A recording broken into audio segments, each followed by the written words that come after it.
মঙ্গলবার বিকেল 5:30টায় উদয়পুর ফুলকুমারী স্থিত জয় জগবন্ধু হরি কৃষ্ণগৌড় জগবন্ধু অন্তময় অঙ্গন দুদিনব্যাপী মাঙ্গলিক ধর্মীয় অনুষ্ঠান ও সামাজিক কর্মসূচির মধ্য দিয়ে শ্রী বিগ্রহ প্রতিষ্ঠা মহোৎসব অনুষ্ঠান অনুষ্ঠিত হয়। এই অনুষ্ঠানে প্রদীপ প্রজ্বলন করে শুভ সূচনা করেন উদয়পুর পৌর পরিষদের পৌরপিতা শীতল চন্দ্র মজুমদার।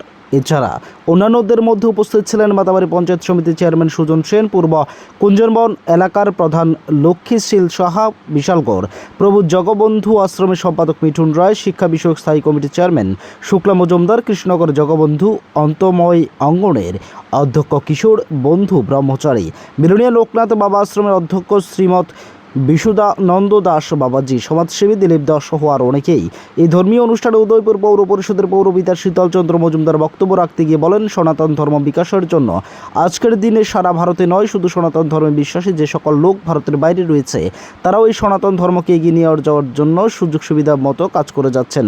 তারই একটি প্রচেষ্টা জগবন্ধু হরি প্রতিষ্ঠা মহোৎসব। বর্তমানের সময়ে মানুষ বিশ্বাস করে ধর্মীয় সনাতন ধর্মকে, পাশাপাশি জয় জগবন্ধু হরির আশ্রম গড়ে তোলার জন্য এলাকাবাসীরা এগিয়ে এসছেন। তাদের ধন্যবাদ জানালেন উদয়পুর পৌর পরিষদের চেয়ারম্যান শীতল চন্দ্র মজুমদার। এদিন অনুষ্ঠানে এলাকাবাসীদের উপস্থিতি ছিল বেশ লক্ষণীয়।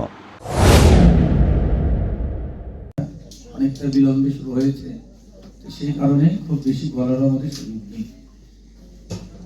ভারতবর্ষের একটা অন্যতম ঐতিহ্য হচ্ছে আধ্যাত্মবাদ। আধ্যাত্মিকতা হচ্ছে ভারতের সংস্কৃতির একটা অন্যতম ঐতিহ্য। ভারতবর্ষ বিশ্বে অন্য দেশের চেয়ে একটা স্বতন্ত্র সত্তা নিয়ে চলছে। সেই সত্তাটা হচ্ছে এই ভারতবর্ষে একের পর এক যুগ অবতার, অনেক মহামনীষা থেকে শুরু করে দৈবকল্প পুরুষ, দেবী শক্তি সম্পন্ন পুরুষ,